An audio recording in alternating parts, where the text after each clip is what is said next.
ओम नमः शिवाय, हर हर महादेव। दोस्तों, आप सभी लोग जानते हैं 27 जुलाई 2025 रविवार हरियाली तीज के दिन श्रावण माह की हरियाली तीज पर हरी चूड़ी बांधते हैं तो आपकी सभी मनोकामनाएं शीघ्र ही पूर्ण होंगी ही होंगी और आपका बड़ा समय भी सुखमयता पूर्वक गुजरेगा और कैसी भी आपके जीवन में परेशानी चल रही हो वह परेशानी भी समाप्त हो जाएगी।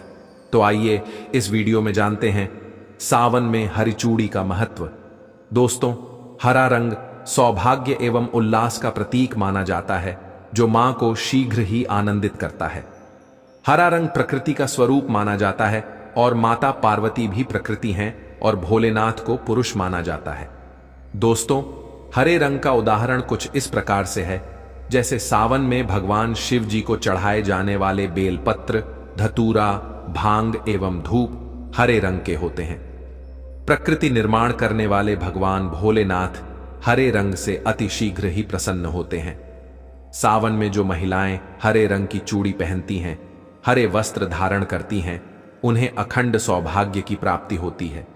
इसीलिए कहा जाता है जितनी भी माताएं बहनें हैं उन्हें पूरे सावन के महीने में हरे रंग की चूड़ी जरूर पहननी चाहिए, हरे वस्त्र जरूर धारण करने चाहिए।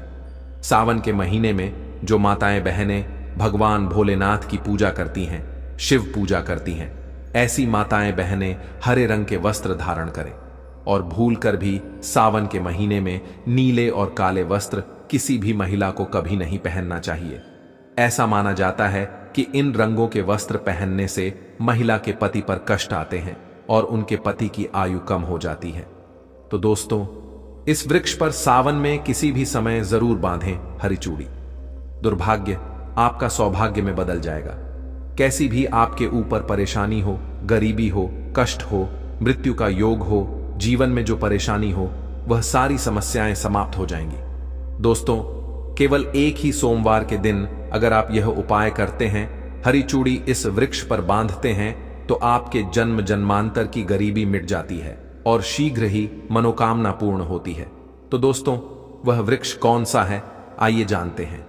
प्रथम वृक्ष है धतूरे का वृक्ष। धतूरे का वृक्ष भगवान भोलेनाथ के उग्र रूप काल भैरव के अंश से उत्पन्न हुआ है। ऐसी मान्यता है कि शिवलिंग पर धतूरे के पत्ते, फूल या फल चढ़ाने से राहु, केतु और शनि के कुप्रभाव समाप्त हो जाते हैं। धतूरे के वृक्ष पर सावन के किसी भी सोमवार के दिन अगर 2 जोड़ी हरी चूड़ी बांधी जाए तो शत्रुओं से छुटकारा मिलता है और शत्रुओं का सर्वनाश होता है। और दोस्तों, अगर सावन के किसी शनिवार को धतूरे के वृक्ष पर बाबा काल भैरव का ध्यान करते हुए हरी चूड़ी बांध दी जाए तो घर से भूत प्रेत बाधाएं सब नष्ट हो जाती हैं, भस्म हो जाती हैं। यहां तक कि एक छोटा सा धतूरे की जड़ अगर घर के किसी कोने में गाड़ दी जाए या छुपा दी जाए तो भूत प्रेतों का वास उस घर में कभी नहीं होता। वास्तव में घर से सभी नकारात्मक शक्तियां हमेशा के लिए भाग जाती हैं। दोस्तों, दूसरे वृक्ष की, और वो है शमी का वृक्ष। शमी के वृक्ष के बारे में ध्यान से सुनिएगा। शमी का वृक्ष माता पार्वती एवं भगवान भोलेनाथ जी का मिश्रित स्वरूप कहा जाता है। इसलिए दोस्तों, शमी के वृक्ष को उमा महेश्वर वृक्ष भी कहा जाता है। पूरे सावन भर शमी के वृक्ष पर माता पार्वती एवं भगवान भोलेनाथ जी का वास माना जाता है। सावन के महीने में गौरी बेला पर प्रदोष काल के समय, अर्थात दोस्तों जब ना ही दिन हो और ना ही रात, उस संध्या काल में इस वृक्ष को छूने से पाप, दोष, कष्ट एवं परेशानियां केवल सावन के महीने में छूने मात्र से समाप्त हो जाती हैं। सावन के पवित्र महीने में अगर शमी वृक्ष की जड़ पर कच्चा दूध डाला जाए तो भगवान शिव शीघ्र ही प्रसन्न होते हैं और माता पार्वती का देर सारा आशीर्वाद प्राप्त होता है। शमी वृक्ष का महत्व कुछ इस प्रकार से भी है। भगवान राम ने रावण पर आक्रमण करने से पूर्व शमी वृक्ष की पूजा की थी। पांडवों ने भी अपने दिव्य हथियार शमी वृक्ष के नीचे छुपाए थे। जिस घर में शमी का वृक्ष होता है उस घर में कल्याण होता है, सुख शांति का वास होता है और समृद्धि की बौछार होती है। तो दोस्तों, शमी वृक्ष पर उमा महेश्वर का ध्यान करते हुए 2 जोड़ी हरी चूड़ी और हरे रंग का रिबन जरूर बांधना चाहिए, या फिर हरे रंग का कोई भी श्रृंगार जैसे हरे रंग की मेहंदी, बिंदी, चूड़ियां, इन्हें शमी वृक्ष पर सावन के महीने में जरूर बांध देना चाहिए। आपकी कैसी भी मनोकामना हो वह एक ही बार में पूर्ण हो जाएगी। क्योंकि इस खास समय पर यानी सावन में भगवान शिव विशेष रूप से धरती पर आते हैं और शमी वृक्ष में अस्थायी रूप से वास करते हैं। शमी वृक्ष को छूने मात्र से मंत्र का उच्चारण करते हुए आपके मन की कामनाएं शीघ्र ही पूर्ण हो जाती हैं। पूरे सावन भर अगर शमी के पेड़ के पत्तों से भगवान शिव की पूजा की जाए तो अष्टलक्ष्मी आपके घर में वास करती है। आपके जीवन की कैसी भी गरीबी हो, दरिद्रता हो, रोग हो, क्लेश हो, सब समाप्त हो जाते हैं और पूर्ण रूप से आपके घर में भौतिक सुखों का वास होने लगता है। अब बात करते हैं जो तीसरा वृक्ष है, वो है बेल का वृक्ष। अगर भगवान शिव को बेल पत्र न चढ़ाया जाए तो सावन का व्रत अधूरा माना जाता है और बिना पत्र चढ़ाए शिवलिंग पर जल भी व्यर्थ हो जाता है। इसीलिए जब भी आप भगवान शिव पर बेल पत्र चढ़ाएं तो 5 बेल पत्रों पर श्री राम का नाम अवश्य लिखें। इससे भगवान शिव जल्दी और अत्यंत प्रसन्न होते हैं। दोस्तों, सावन में बेल वृक्ष को छूने से कई तीर्थों का लाभ मिलता है। कहा जाता है कि इस वृक्ष के नीचे बैठकर भगवान शिव का ध्यान करने से समस्त दोषों का नाश होता है और व्यक्ति की कुंडली में जो पाप ग्रह हैं उनका प्रभाव धीरे धीरे समाप्त हो जाता है। बेल वृक्ष पर हरियाली तीज के दिन हरी चूड़ी बांधने से परिवार में लंबे समय से चला हो जाता है और सौहार्द का वातावरण उत्पन्न होता है। अगर कोई महिला संतान सुख से वंचित है तो वह हरियाली तीज के दिन बेल वृक्ष पर चूड़ी बांधकर और बेलपत्र अर्पित कर सच्चे मन से प्रार्थना करे तो भगवान शिव शीघ्र ही कृपा करते हैं। इस दिन बेल के वृक्ष के नीचे दिया जलाना भी अत्यंत शुभ फलदायी माना गया है। दिए में तिल का तेल भरें और 1 रुई की बत्ती से दीपक जलाएं।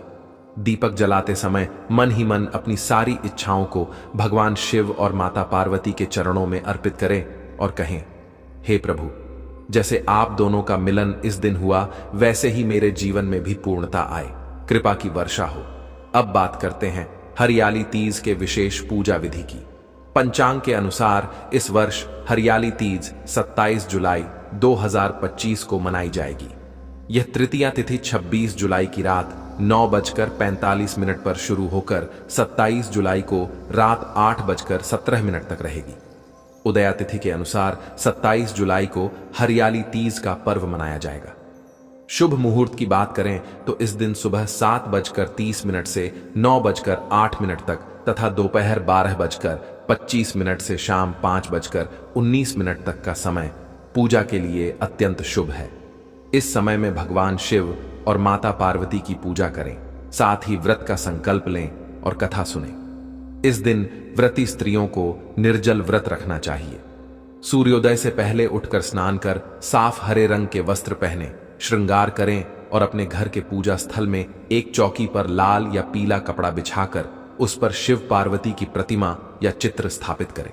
उन्हें गंगा जल से स्नान कराएं, चंदन, अक्षत, बेलपत्र, धतूरा, भांग आदि चढ़ाएं। माता पार्वती को सुहाग की वस्तुएं जैसे काजल, चूड़ी, सिंदूर, बिंदी, महावर, चुनरी, बिछिया आदि अर्पित करें। दोस्तों, पूजा के दौरान शिव पार्वती विवाह कथा अवश्य सुने। कथा सुनने के बाद माता पार्वती से अखंड सौभाग्य का वरदान मांगे और पति की लंबी उम्र की कामना करें। विशेष रूप से ध्यान रखें कि पूजा के समय किसी से लड़ाई झगड़ा न करें, न ही झूठ बोलें, न निंदा करें। यह दिन अत्यंत पवित्र होता है, इसीलिए अपने आचरण में सौम्यता और पवित्रता रखें। अब बात करते हैं उन 3 वस्तुओं की जिन्हें भूलकर भी हरियाली तीज के दिन माता को अर्पित नहीं करना चाहिए। पहली वस्तु, सफेद फूल। जी हां, माता गौरी को सफेद फूल अर्पित करना वर्जित माना गया है। विशेष रूप से चमेली, जूही, मोगरा जैसे सफेद फूल इस दिन न चढ़ाएं। माता को गुलाब, गेंदा या अन्य लाल पीले फूल प्रिय होते हैं। दूसरी वस्तु, खंडित श्रृंगार। माता को टूटी हुई चूड़ी, आधी बिंदी, घिसी हुई महावर जैसी चीजें। अगर किसी महिला को मासिक धर्म हो गया हो तो वह व्रत का संकल्प तोड़े नहीं। वह व्रत वैसे ही रख सकती है। पूजा किसी और से करवाएं, लेकिन भावनात्मक रूप से व्रत में बनी रहे। दूसरी बात, व्रत के दिन सफेद या काले कपड़े न पहने, केवल हरे, लाल, गुलाबी या पीले रंग के वस्त्र ही धारण करें। तीसरी बात, चाकू, कैंची जैसे धारदार वस्तुओं का प्रयोग न करें, यह दोषपूर्ण माना गया है। घर में झगड़ा, ऊंची आवाज में बोलना, क्रोध करना, ये सभी व्रत को निष्फल कर सकते हैं। दोस्तों, तीज माता की कृपा केवल तब मिलती है जब आप पूरी श्रद्धा और नम्रता से उनका व्रत करें। यह व्रत केवल निर्जल रहने का नहीं, बल्कि आत्मा की पवित्रता का भी प्रतीक है। क्रोध से बचें, कटु शब्दों का प्रयोग न करें, व्रत को तपस्या की तरह मानें। इस दिन घर में झूला डालना और झूले पर झूलना अत्यंत शुभ माना गया है। कहा जाता है कि इस दिन माता पार्वती झूला झूलती हैं और जो स्त्रियां उनके साथ मन से झूलती हैं, उन्हें उनका आशीर्वाद अवश्य प्राप्त होता है। बच्चों को झूला झुलाएं, घर में उल्लास का वातावरण बनाएं। इस दिन पकवान भी विशेष महत्व रखते हैं। व्रत समाप्त होने के बाद खीर, पूरी, आलू की सब्जी, हलवा, मालपुआ आदि बनाकर भगवान शिव और माता पार्वती को भोग लगाए और फिर प्रसाद स्वरूप ग्रहण करें। भोजन में प्याज, लहसुन, मांस, मदिरा आदि का पूर्ण रूप से त्याग करें। यह दिन सात्विकता का प्रतीक है और उसमें तामसिकता का कोई स्थान नहीं। अगर आपके पास शादी का जोड़ा है तो इस दिन उसे धारण करें। माता पार्वती को अपने उस रूप में देखना बहुत प्रिय होता है जिसमें उनकी पुत्री उन्हें अपनी ससुराल का वस्त्र पहनकर पूजा करती है। यदि शादी का जोड़ा न हो तो कोई भी साफ पुराना वस्त्र पहन सकते हैं, लेकिन उस पर अपनी शादी की चुनरी या ओढ़नी अवश्य ओढ़ें। इससे माता प्रसन्न होती हैं और अखंड सौभाग्यवती का आशीर्वाद देती हैं। पति पत्नी दोनों को व्रत के दिन संयम रखना चाहिए। एक दूसरे से कटु शब्द न बोलें, शांति से दिन व्यतीत करें। यह दिन केवल स्त्रियों का नहीं, पुरुषों का भी उतना ही महत्व रखता है। पति अगर पत्नी के साथ बैठकर कथा सुने तो जीवन में प्रेम, समर्पण और संतुलन बना रहता है। हरियाली तीज के दिन तुलसी के पौधे को छूने से भी विशेष पुण्य प्राप्त होता है। अगर तुलसी का पौधा घर में हो तो सुबह उसके समक्ष दीपक जलाए और ओम नमो भगवते वासुदेवाय मंत्र का जाप करें। यह मंत्र संतान सुख और गृह शांति के लिए अत्यंत लाभकारी है। यदि तुलसी का पौधा न हो तो बेल, शमी या धतूरा के वृक्ष के नीचे बैठकर शिव चालीसा या पार्वती अष्टक का पाठ करें। यह अत्यंत शुभ फलदायी होता है। और अंत में एक छोटी सी बात, हरियाली तीज के दिन जितना हो सके हरे रंग का दान करें। चाहे वह वस्त्र हो, चूड़ी हो, हरे फल या सब्जी हो, किसी जरूरतमंद को देकर देखें, उसका आशीर्वाद आपके जीवन में कमाल करेगा। यह छोटा सा दान माता लक्ष्मी को प्रसन्न करता है और आपकी दरिद्रता समाप्त होती है।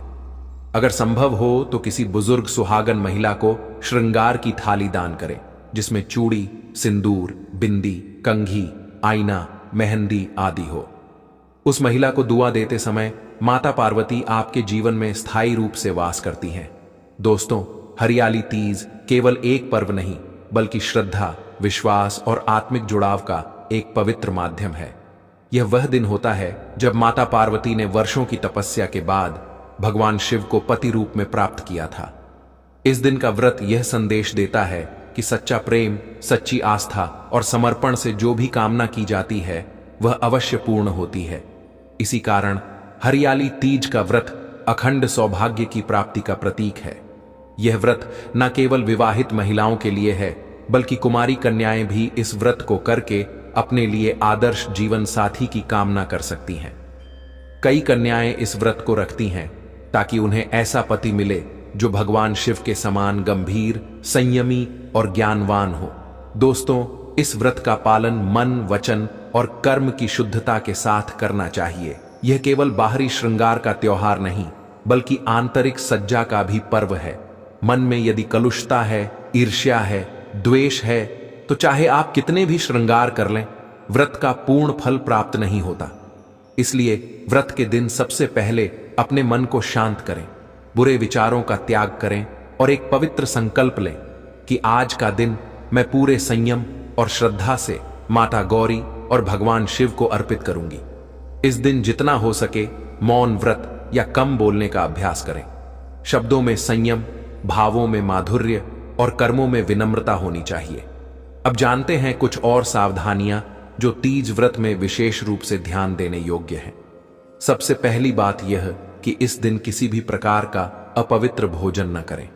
अगर आप व्रत नहीं भी रख पा रही हैं, तब भी मांसाहार, प्याज, लहसुन, मदिरा आदि का सेवन बिल्कुल न करें। इस दिन घर में सात्विकता का वातावरण बनाए रखें। सुबह स्नान के बाद घर के मंदिर की सफाई करें, धूप दीप जलाएं और घर के कोने कोने में गंगा जल का छिड़काव करें। इससे वातावरण पवित्र हो जाता है और नकारात्मक ऊर्जा नष्ट होती है। व्रत रखने वाली महिलाओं को दिन भर जल भी नहीं पीना चाहिए। इसे निर्जला व्रत कहा जाता है। यह कठिन अवश्य होता है, परंतु इसका फल अत्यंत शुभकारी होता है। अगर स्वास्थ्य की दृष्टि से निर्जला व्रत कठिन हो तो संकल्प लेकर फलाहार या जलाहार व्रत भी किया जा सकता है, लेकिन तब व्रत की भावना में कोई कमी नहीं होनी चाहिए। मन में सच्चा विश्वास और श्रद्धा होनी चाहिए। अब एक जरूरी बात यह भी है कि तीज के दिन जितना हो सके मां के समान किसी महिला को आदर दें। अगर आपकी सासू मां हैं तो उनके चरण छूकर आशीर्वाद लें। यदि कोई बुजुर्ग महिला आसपास नहीं है तो किसी वृद्धा को श्रृंगार की थाली दान करें। इससे माता पार्वती अत्यंत प्रसन्न होती हैं। इस दिन पति पत्नी के संबंधों में प्रेम, संयम और समझ का भाव होना चाहिए। यदि पति अपनी पत्नी को कोई उपहार देते हैं या स्वयं पूजा में भाग लेते हैं तो यह व्रत और भी फलदायक हो जाता है। कई स्थानों पर परंपरा होती है कि पति अपनी पत्नी को इस दिन हरे वस्त्र, चूड़ी, बिंदी, मेहंदी आदि देते हैं। इसे हरियाली उपहार कहते हैं।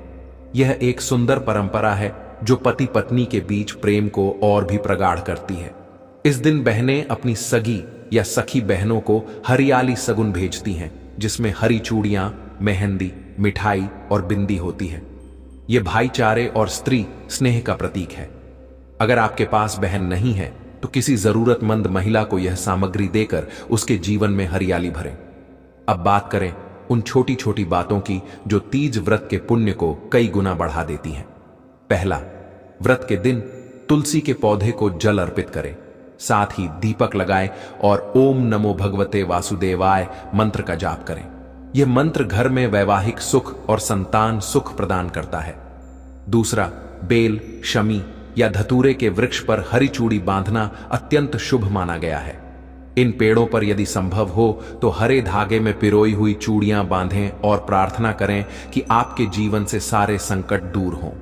तीसरा, इस दिन घर में गाय को हरा चारा या गुड़ खिलाएं। यह कार्य अत्यंत पुण्यदायी